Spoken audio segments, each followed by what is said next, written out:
Assalamualaikum warahmatullahi wabarakatuh. Hai pemirsa, bagaimana kabar kalian hari ini? Semoga selalu diberikan kesehatan, dan saya doakan kalian hari ini dimudahkan rezekinya, dan yang sakit semoga segera diangkat penyakitnya amin.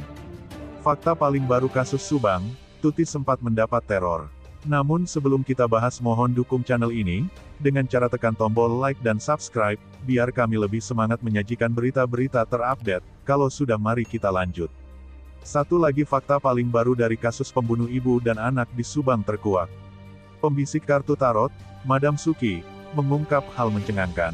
Beredar keterangan dari salah satu keluarga mendiang Tuti Suhartini, yang mengungkap bahwa Tuti sempat alami teror, bahkan hingga Tuti mengganti nomor HP-nya.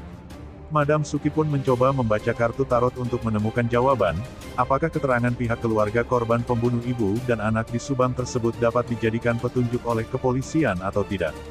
Lewat video di kanal YouTube Suki and Diego, Madam Suki, yang diunggah pada tanggal 8 Februari tahun 2022, Madam Suki kembali mencoba menemukan jawaban atas teka-teki kasus Subang lewat kartu tarot miliknya. Madam Suki mengatakan, bahwa dirinya melihat jejak digital, di mana salah satu keluarga dari Tuti Suhartini mengeluarkan pernyataan bahwa korban pembunuh ibu dan anak di Subang tersebut sempat alami teror. Menurut apa yang diketahui Madam Suki, teror tersebut dialami Tuti Suhartini hingga akhirnya ia mengganti nomor HP miliknya. Namun ternyata, teror itu masih diterimanya. Madam Suki pun mencoba untuk membaca energi agar bisa mendapat jawaban dari pertanyaan tentang teror yang dialami Tuti Suhartini sebelum mengalami perampasan nyawa oleh pembunuh ibu dan anak di Subang. Lewat kartu tarot, Madam Suki kembali membaca apakah teror yang dialami Tuti Suhartini tersebut bisa dijadikan bukti oleh kepolisian atau tidak.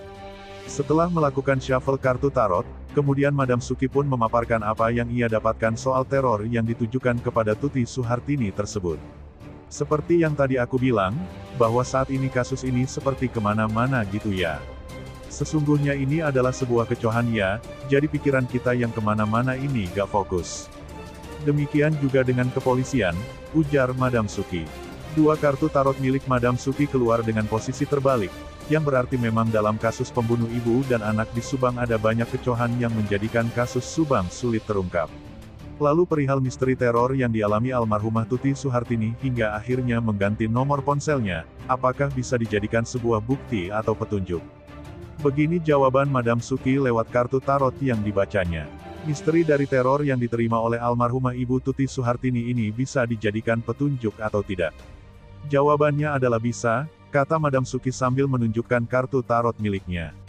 Menurut Madam Suki, teror yang dialami Tuti Suhartini ini bisa menjadi pintu karena bisa jadi bukti dan petunjuk dalam pengungkapan kasus pembunuh ibu dan anak di Subang. Jadi ini dulu sebenarnya yang harus didalemin, dari awal, pintu.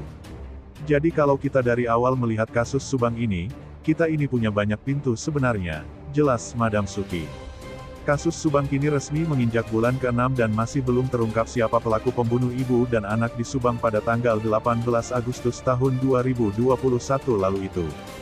Nah, gimana menurut kalian? Terima kasih telah menyimak video kami, nantikan video-video terbaru selanjutnya hanya di channel UP Info.